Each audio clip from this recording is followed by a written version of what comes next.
Hey, how's it going, guys? Jack and Matt here with the Toasty Bros, and today we are partying together a sort of pre-built from our friend UCW. Shop UCW sent over this beautiful Dell PC that has a 4570 and 16 gigs of RAM and a 500 gig hard drive for $200. But of course, here at the Toasty Bros, we want to make it a gaming PC, so we're going to show you how to do that, and we're even going to be able to upgrade the power supply. So limitless upgrade options. But before we talk about this PC and how we're going to make it awesome for gaming, let's hear a word from today's sponsor.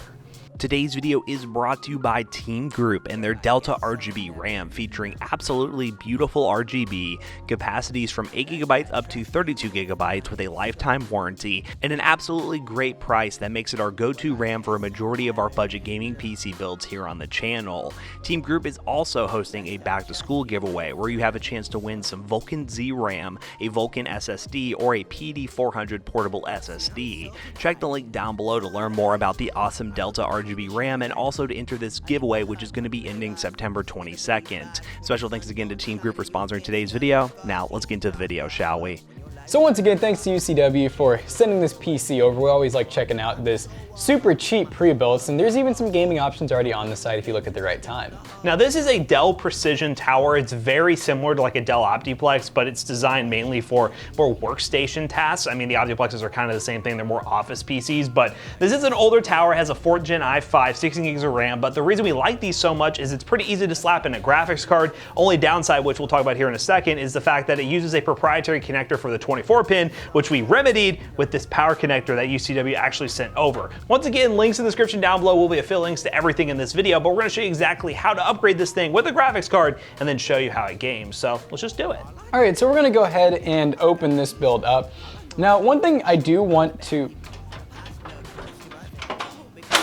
Huzzah! It just takes a little bit Takes some time. finesse. So like Matt was saying, one big advantage you do get with one of these systems over an Optiplex is just look how much room you have in this. You're not going to get that even with an Optiplex mid-tower. There's really not many ways you can fit more than like a single fan graphics card in a mid-tower system, but in one of these you could definitely fit a 2-fan card. So, I mean, overall, we have 4 sticks of RAM, and I actually see, it looks like it's almost all Crucial. Yeah, we have Crucial, and then we have some Samsung RAM, but it is 4 sticks, which is nice. So it's basically 4x4. We have the i5 sitting under this really large cooler, which is definitely nice to see. Now, UCW does include a hard drive with these. Now, keep in mind, you know, you never know what he might have on his site at what time, so always make sure you take a look. My God, why can I not open anything today? He's really struggling here. Pinch and pull. I mean, yeah. All right, I wiggled it out. You didn't see it, but I wiggled it out, I swear. You wiggled it out. It just took a little bit of finesse, but let's go ahead, unplug that. We have a Western Digital 500 gig. I'm sure that the brand varies depending on you know, what they have in stock at the time. But let's go ahead and slide that back in. We are going to actually be doing a couple of upgrades aside from the graphics card and power supply. We do have an SSD, we have the graphics card, and we have the power supply. So basically, this build's getting definitely a lot of new life with it. Let's go ahead and get this plugged back in. Now, you'll probably notice that this is a pretty standard looking motherboard, but there is a couple of things that make it quite proprietary. One, this system fan here, obviously proprietary. It looks like the CPU fan is pretty proprietary. Also, the 24 pin is non-existent. It uses this kind of weird connector here that looks like an 8 pin. It also seems to have whatever this is, which is, okay, that just connects the SATA, so that doesn't matter. But basically, we bought this adapter, or UCW sent one, but you can buy them off of various websites. Kind of interesting looking. They basically adapt this 24 pin down to that weird 8 pin. There is some type of circuit board here. I don't really want to open it up because it's shrink wrapped and everything and hot glued, but yeah, I don't know. It's interesting. I'm not really sure what the inner workings are. I don't really want to know it because then I'm going to be like, oh gosh. But one thing I did want to point out real quick is this does come with a 290 watt power supply. With just this i5, if I had to guess, if you hooked this up to like a watt meter, at full load, you're probably pulling like maybe 100 watts, if that. You could totally put in something like a 1050 Ti, which doesn't require external power, so no power supply swap at all. Or if you wanted to go with something like an RX 560, which just uses a little bit more than 75 watts, you'd still have plenty of headroom. if you look, you do have an extra SATA cable here. They sell SATA to 6-pin, SATA to 8-pin adapters, so you could totally get away with not doing a power supply swap, but we're gonna make this thing look really cool. We're gonna make sure that has plenty of headroom for maybe even future upgrades, maybe an i7 upgrade, and so we're gonna swap in that cool power supply, and I think we should go ahead and do it. Do it. Show them how to install a power supply, or change a power supply. I'm gonna show them how to uninstall one, reinstall one. We should probably unplug stuff first, huh? That'd probably make more sense. Yeah. So we just do bloop like that. What else is even plugged in? Like one thing. Is it just a single connector? I think it is. I think it's, yeah. There's literally 2 connectors. Nice. So that's kind of interesting. That's what I was pointing out is this header right here literally takes power from the board rather than the power supply. You want to take this too, you know? It does not need to take that. Oh, because it's that's on, the weird. It's connected to the motherboard. I don't know. I'm assuming that'll still work. I guess I don't know. So in theory, we're gonna have extra SATA now too, because this has a lot of extra stuff on it. It has SATA. It has extra like 6-pin, or 8-pin, which we're gonna need, I think, for our power supply. Correct? Is that a 950? Yes, it is just 8 or 6-pin, 970. GTX 970 is what we're upgrading. 970. We'll talk more about that later. So yeah, for something like a 972, we definitely need a little bit more power because that's probably gonna pull, you know, a decent amount more than just that 75 watts. So obviously it's a good thing we went with this 400 watt. Yeah, so this is the power supply UCW sent over. I will have a link to like an Aries game power supply down below. Like this power supply, but these like older like EVGA 400 watts are kind of pricey for what they are. You're better off just getting like an Aries game or something and get 500 watts so you have a little bit more headroom. But this will work perfectly fine for this build and the 970. All right, so typically they're gonna have a lock, yep, right up here. We have a lock to get the power supply out. So it's just 4 screws and then you push that tab in and that's it. There she comes. Yeah, that was actually really easy. Normally these are like not really cable managed, but they have like a bunch of little hold downs that are going all the way through. So usually they're kind of hard to get out, but this one wasn't too bad. So let's go ahead Put this and take our new power supply. And so we're gonna wanna do it basically the same way this one was. We're gonna want the venting facing downwards because if you put it up top, it's literally gonna have nowhere to pull air from and it's just gonna run nice and hot. It's not good. So first thing we need to do is really wiggle this thing in. It's probably not gonna be the easiest of tasks. Really wiggle that. Let's Transition to a wiggle montage. Can we play the wiggles without Play getting the wiggles? copyright? Yeah. Oh, I think we got it. We did it. All right, now we're gonna go ahead and put in our 4 screws because there's nothing we really need to do that involves like leaving it unscrewed. Make sure your holes line up, and all 4 holes do in fact line up. So this is pretty much a direct fit. This is just a standard power supply that was in there besides its proprietary connectors. But that is, you know, it kind of sucks that power supply really doesn't have much use now. No, it doesn't. It has to be used in a very specific kind of build. Like pretty much a Dell Optiplex. It's the downside of proprietary stuff. I mean, those 2nd gen like 790s and stuff, like you could just replace the crap out of them until they just die. So, all right, we got our power supply in, and that already looks nicer, doesn't it? Yeah. It really does make it look just a little bit more gamer-like. So, you know, like the main downside with this is the fact that we do have like a bunch of extra connectors now, but you know what? Dell was pretty convenient with this little extra 5.25-inch bay. I don't think anybody's really going to be SLIing their DVD drives these days, so we can basically shove all the extra cable in there, which we're going to have quite a bit. So go ahead and get that in. And as far as what are we going to need? We're just going to need this. This is CPU, so we will need that though, but we only need one of them if we can get them apart. Let's make sure that actually plugs in. I'm assuming it's just uses a standard CPU connector. Yep. Yeah. Yep, just plugs right in. Okay, so we have 2 of the most important connectors in. Right now the build will technically just turn on fine, just like it was before. But we're also going to need this right here, which is going to be the extra power for the PCI lane. And so now let's go ahead and just get rid of this extra stuff. So Hide it. yeah, just cut it. Just cut it all off. Cut it all Just off. kidding, don't cut it. But we're gonna go ahead and put that up there. We aren't gonna need any extra Molex or SATA because we still have 1 extra. Now we will need a SATA cable though. Hopefully, you know, you guys remember to get one of those if you're wanting to add yourself an SSD or any other hard drives. You're gonna need some extra SATAs lying around. And it looks like we don't have any extras unless you steal the one from the DVD drive. Could do that. Yeah. Could do that.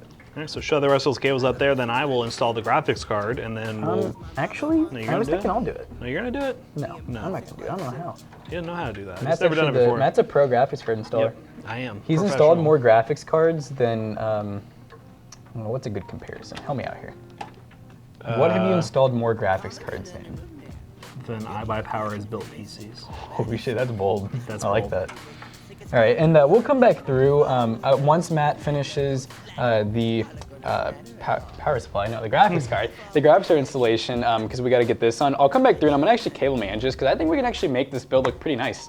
Now, before I install the graphics card, I'm going to show you guys how to add an SSD. Again, you don't need to install an SSD, but I would highly, highly recommend it for any new PC. Running an SSD just makes using Windows, just regardless of gaming, a lot faster. What we're gonna be doing is, well, using the SATA cable that was plugged into the hard drive, because that is normally on SATA 0, which is your main boot drive. So we're gonna steal that cable and then swap it with another cable, so this thing can actually be used. I'm probably gonna unplug this though before we install Windows, because sometimes when you're trying to install Windows on another drive, it may keep trying to boot to this one instead of letting you actually install Windows. But once you install Windows on this SSD, you can then erase that drive and you have a mass storage drive. So we're gonna get these SATA cables all plugged up. I will add power to that in a minute. We'll just do that.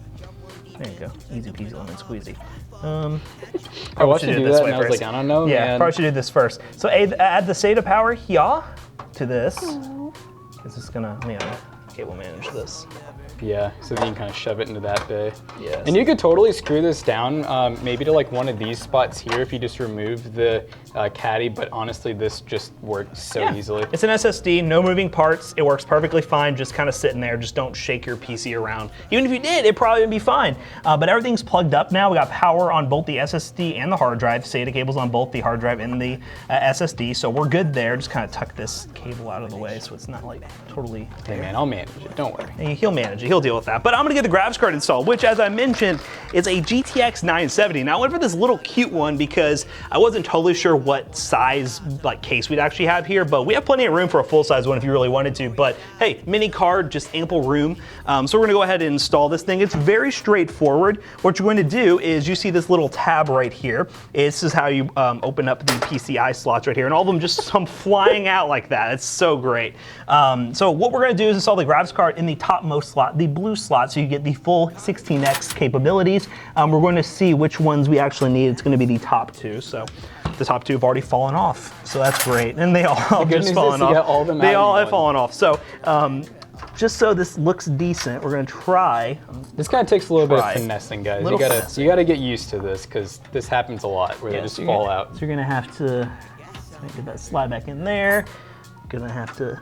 You almost have to kind of like hold them in while you put the graphics card in, so it's a fun time. So like they're stuck. Now just don't move. Yeah, just be very, very careful. So we're gonna go ahead and line up the little slot with the little slot. Boom, boom, easy peasy. And now we should just be able to pull up on the card a little bit. I think it fell out. Fell out. We got a loose boy. All right, so that should be good. It's like really, look at that. Oh yeah, it's like hitting it. Did it lock? Oh, it's almost so close. You can do it. Little finesse, little force and finesse. Your card is actually a little bit, oh my God, that just hit my hand. Really? Yes. All right, close your eyes. Oh God, oh God. So if your card tends to be a little bit on the thicker side, you can snip that little latch and maybe, yeah, there you go. Oh, close. You might need a little more. Need a little more. You ready? Okay. Wear safety goggles while doing this, please. Yeah, I just got hit. So by the way, we're just using, these are just cable cutters. They're just hear them flying very, across the very room. Small. You could almost get away with like using some strong scissors or, I mean, I don't know, really any type of blade honestly would do that. Okay, it's where it needs to be now. Maybe I bent this out too much. Now the card is down, so. Oh, that's probably what's happening. It's so close. More. Back up. Okay, it's not even hitting the card now. Now I think this just got like bent. I don't know if so bend that back. Bent or what? Something just.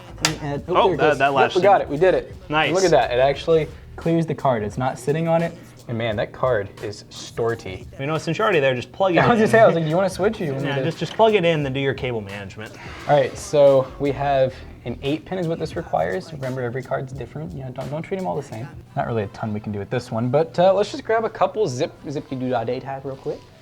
But in all intents and purposes, you know, look at that. It's ready to go. It does. It looks actually pretty nice. I'm assuming we're gonna download games straight to the SSD, so I'm good to, you know. That's been the new trend. You know, we upgrade our internet, And the internet deserves to stretch its legs. We got to get our money's worth, is what we're saying. Yes. All right, so we're just gonna throw on maybe like 3 zip ties, nothing too crazy. You need 7.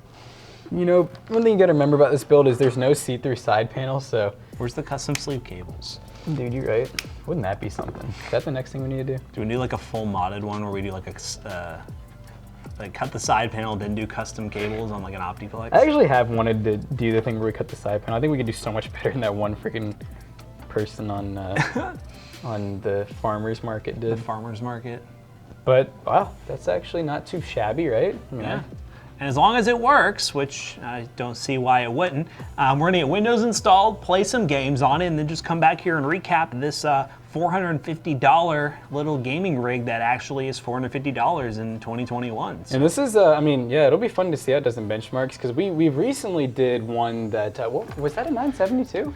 We did a 961 for 300. And that was the streaming one. That was the streaming one. Yeah, we did a one. 960 with a 4th gen i5. I think it was a 4th gen yeah, i5. and that actually was able to stream, and it was, the total you said was 350 Yep. For the PC, and we did a full streaming setup around it. So very similar concept, except it has some extra upgrades in it, like a much better GPU as well, so that'll be fun to see. Yep, all right, let's go ahead and install Windows and test some I games. just realized this. Alright guys, now that we have this $450 budget champion of a gaming PC all booted up and ready to go, let's talk about a couple benchmarks real quick. Now we decided to test this PC in a couple of titles, those being Fortnite, Apex Legends, Minecraft, and Rainbow Six Siege. Now first up, in Fortnite we start to see where the bottleneck of the system lies, and it does have to do with that i5-4570. We did get over 100 plus FPS on performance mode at 1080p, but it was very stuttery. We had a lot of dips here and there, and it does appear that the i5-4570 is the main bottleneck, because when you're in performance mode, you are very CPU dependent. There's not as many textures, and you're really working the CPU to produce as many frames as possible, and getting, well, around 100 plus to like 160 is still pretty impressive, but that CPU is pinged at 100% and it's causing some stutter. So what we did was we locked the frame rate to 120, which if you are on like a 120 Hz monitor or 140 Hz monitor, you could most certainly do, and that did seem to smooth things out, and that's a trend that you'll see throughout the other benchmarks. Locking the frame rate to a certain limit like 60 FPS or like 120 does make for a smoother gaming experience. So if you are going to build this PC, keep in mind you are going to want to limit the frame rates. You don't want them to go sky high, because that will enable some stutters. Now, of course, you could go with a lower-end GPU with the i5-4570. As you'll see in the benchmarks, we have a couple of GPU-dependent games, but regardless, the 970 is being held back by the CPU. So picking up something like an i7-4770 or something like that and slapping it into this pre-build would work really well, giving you 4 cores and 8 threads and slightly higher clock speeds, but really, you could just go with a lesser GPU with this i5 and have a more balanced system. Of course, you're going to have a little bit less performance and more GPU-demanding games, but it would make a little bit more sense and you could save some money. Next up, in Apex Legends on low settings at 1080p, we ended up locking the frame rate again to 60. We got around a 60 FPS experience, a few dips here and there. Again, the i5 is the bottleneck here. It's just a quad core, and nowadays just a quad core just doesn't cut it much anymore. You can get a 60 FPS experience, but it is a little bit stuttery, a few drops here and there, and that is playing arenas mode. So you might not get a great experience with Apex with the CPU, and this is a game that I would really recommend upgrading to the new i7, the 4770, if you really want to have a better gaming experience. And you could lower the settings a little bit more. We are not on all low settings. We're like at a mixture of medium low, but mainly low settings. So you could get that locked 60 FPS experience with a little bit more tweaking.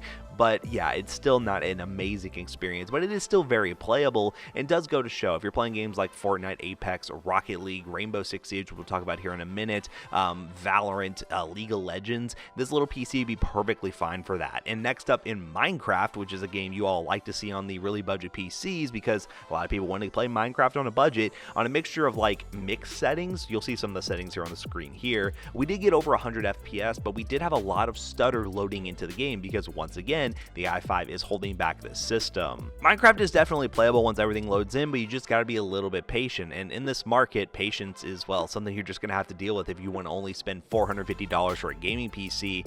But regardless, it does work very well. Once everything loads in and once you're in Minecraft, you have no problems playing it. So if you're someone who really wants a really cheap Minecraft PC, you have a kid or a family member who really wants to get into Minecraft, and you want something that's going to be really affordable and easy to put together and maybe a learning experience for them, I highly suggest these pre-built PCs that you can easily upgrade, because you're also bringing something that would normally just go to like some landfill, and you can actually reutilize it for a good purpose and then sell it or pass it on to somebody else who needs it. These things are tanks and they will last a long time. And last but certainly not least, we decided to test Rainbow Six Siege using the built-in benchmark on high settings, and we got 156 FPS. Rainbow Six Siege definitely relies more on the graphics card in this benchmark, so we're actually able to see that GTX 970 stretch its legs. So now, yes, this PC is not going to play games like Call of Duty Cold War and Warzone. In theory, you could run them on lower settings, but with that i5, it's not going to be good. It's going to be very stuttery. It's not going to be an enjoyable experience, and that's mainly why we did not test those games.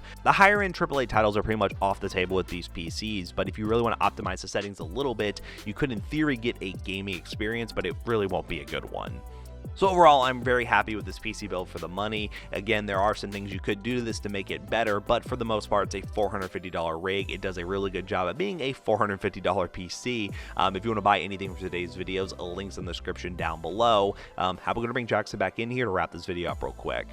Alright guys, so you just got to see some benchmarking of this really cheap PC, and of course you probably saw some slight bottlenecking with that i5, which Matt will talk about. The 4570 does hold back the 970 here. You're probably better off getting like a GTX 950 or 960 if you want to have a more balanced system. But for the most part, if you're wanting to go with the GTX 970, you could slap in a 4th gen i7 and have a more balanced system, which is easy to do. You're probably going to pay a slight premium for that processor on websites like eBay and such, but for the most part, it's pretty easy to upgrade these things, just like that power supply, which is really easy to upgrade. So for the most part, very happy with this build. If you want to pick up the basics of this build, the actual PC from UCW, links in the description down below. And also we'll have affiliate links to things like the graphics card and SSD and power supply if you want to upgrade the system if you do choose to buy it.